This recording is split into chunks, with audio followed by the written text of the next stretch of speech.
Berber Ali benim diyordu ona gene. O Berber Ali benim diye ama bilmiyorum Berber Ali. Bunlardan birinin oğlu galiba. Neden? Ona bilmiyorum. Berber Ali değil de be. Tamam hocam bu kadar gitsin. İsmail oğlu. Hangi İsmail? Berber Ali bu ağadan. Bunlardan mı?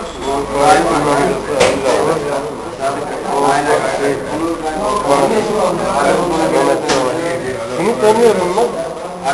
Bunu çıkarım ben. Hayır, burada yaşamak çocuğu var. Adamı. Çünkü ödem yok. Ama kaç kişi bilmem. Bu camini getirdim. Hangisi? Orada Bende vardı. Ne var be? sen çok bu cami getirdim.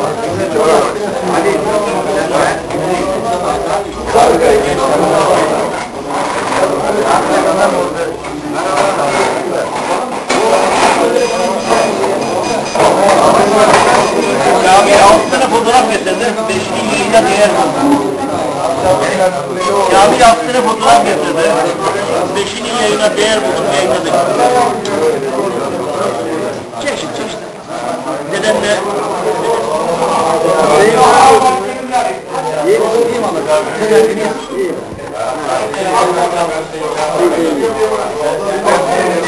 emekli olmadı. Olay mı? Çalışmıyorsun. Oraya derse çalışın. Gerek yok yani. Evde oturup da canı sıkılıyor. Orada oturuyorsun. Ne için bir şey yok. Pek öyle değil.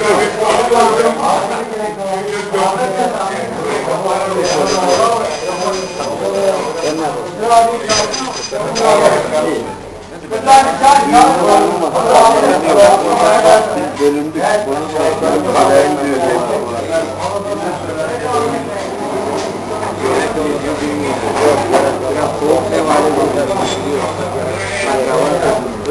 Böyleler etmeyenler kabul edilmiştir.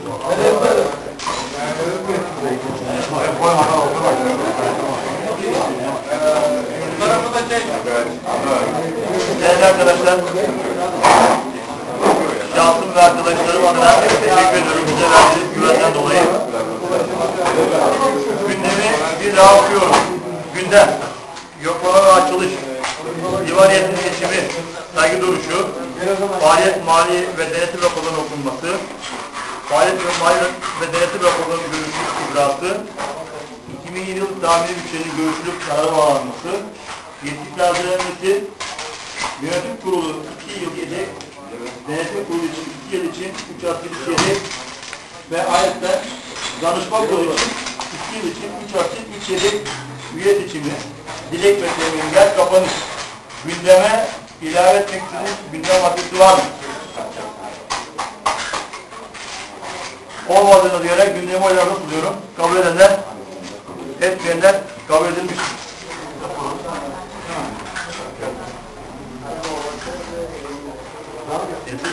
Alet.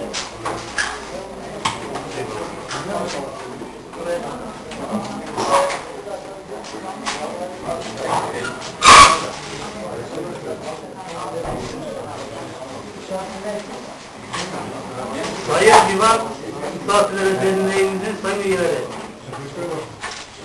21.09.2005 tarihinde yapılan genel kuruldan sonra düzenlemiş olduğumuz yetkiler çerçevesinde çalışmalarımıza başladık. Sayın üyemiz, Tektaş alanına kalıcı olarak protokol yeri ve çadır yapılmıştır. Bütün giderler dernek tarafından ödenmiştir. 2005 yılı tatil bastırılması ve üyelere bayram tebrik gönderilmesi, 2005 yılı Tektaş şenlikleri birçok kardeş derneklerin katılımıyla ve Sayın Tekirdağ Valisi ve değerli milletvekillerinin ve birçok ülke amirinin katılımıyla yapılmış olup şenliklerimizde yapılan güreş ağırlığı peşinlerini değerli üyemiz Sayın Ferhat Kayak kazanmıştır. 2006 yılı tatil bastırılması ve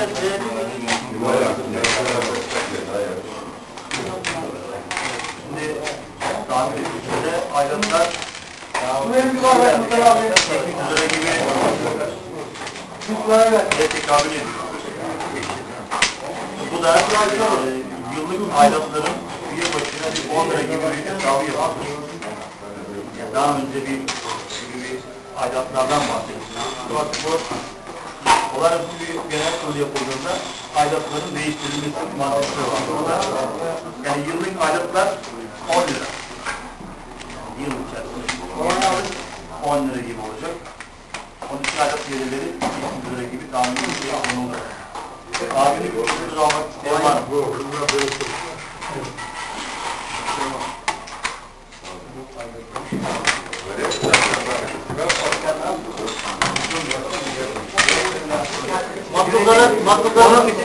Onu arkadaşımız açıklasın.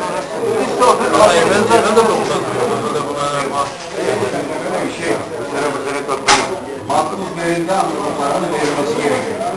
Ama ben şimdi mahkumuz gelip yapmıyorum. 5-7 lira parayı o an veremiyorsa bir insan ya o parayı verilmesi alınmaz. Mahkumuz kesinlikle o parayı da kalıyor. Mahkumlar kesinlikle o paraların ödenmesi gerekiyor. Para almadan önce parayı alır. Altına ayrı bakış geçiyor. Toplardaki atıyorum köyden Kerim veya Hasan Korumlu deyip gönderirseniz makbuzları Hasan'a böyle bir çırpıda kimsenin herkes bir toplayamaz. Toplayamadı. O parayı alıp kasaya koyamaz. Yani köye gittiğiniz zaman makbuzunuz yanınızda olacak. Kimden aldın? Atıyorum. Ahmet'ten Veli'den. Hani tabii ki bu ağırlıkları köye ne zaman gidiyoruz? Hafta sonları gidiyoruz.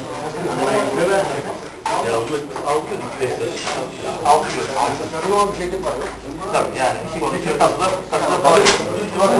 bankada banka hesapları okunuyor. Bu banka hesapları benim dernek başkanlığı olduğum dönemden kalan bir paradır. 45 lira bir para. Yani ben 2000'de bıraktım. Yaklaşık 7 yıldan beri bu bankada para duruyor. Yani bu şey içerisinde bankada para çalışmamış görünüyor. Yani sizlerin yapacağı hiç fazla. Günlük atıyorum. Pazar günü Ahmet Kura'dan para alırsınız da pazar günü sahibi markada kesersiniz. Pazar günü yüzüne bankaya yatırırsınız. Ama 5 lira 10 lira. Bunun için de yönetim olarak bir para alırsınız.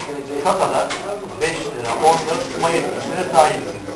Dersiniz ki bir yönetim kuruluşuna ait de dernek kasasında 200 lira para tutma yetkisine sahibiz dersiniz. Bu parayı cebimizden o gün şartlarına 200 lira geçmiyor şartlarına.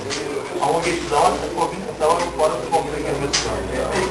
Yani sonuçta sen ona şey getirdin. Yani parayı alın sonra mahkumları kesin. Yani bir kez mahkumları